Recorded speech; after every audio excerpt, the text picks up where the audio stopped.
टेढ़े दरख्त की कहानी। एक दफ़ा का जिक्र है कि एक जंगल में बहुत खूबसूरत और ऊंचे ऊंचे दरख्त थे।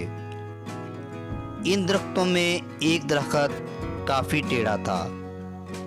उसके टेढ़े होने की वजह से दूसरे दरख्त उसका बहुत मजाक उड़ाते और उसे बुरा भला कहते।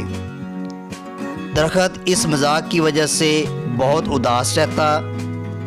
एक दिन टेढ़ा दरख्त अपने दिल में सोचने लगा कि सारे दरख्त कितने ऊंचे और खूबसूरत हैं। काश मैं भी इनकी तरह ऊंचा और खूबसूरत होता तो मुझे आज इनकी बातें ना सुनना पड़ती।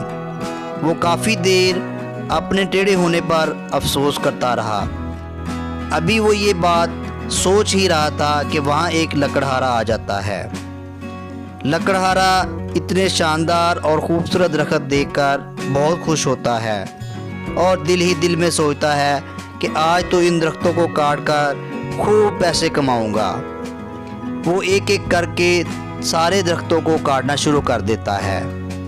कुछ ही देर बाद वो सारे दरख्त काट लेता है और टेढ़े दरख्त के पास आकर खड़ा हो जाता है। लकड़हारा सोचता है कि ये तो काफ़ी टेढ़ा दरख्त है और इसकी रकम भी इसको ना होने के बराबर मिलेगी। इसको काटने का कोई फ़ायदा नहीं। ये कहकर लकड़हारा गांव की तरफ वापस चला जाता है। तो देखा बच्चों, इस कहानी से हमें ये सबक मिलता है कि हमें किसी का भी मजाक नहीं बनाना चाहिए। अल्लाह ताला ने दुनिया में कोई चीज़ बेकार नहीं बनाई। हमें हर हाल में अल्लाह ताला की तमाम नेमतों का शुक्र अदा करना चाहिए। कहानी पसंद आई हो तो मेरे चैनल को सब्सक्राइब ज़रूर करें और घंटी के निशान पर क्लिक ज़रूर करें।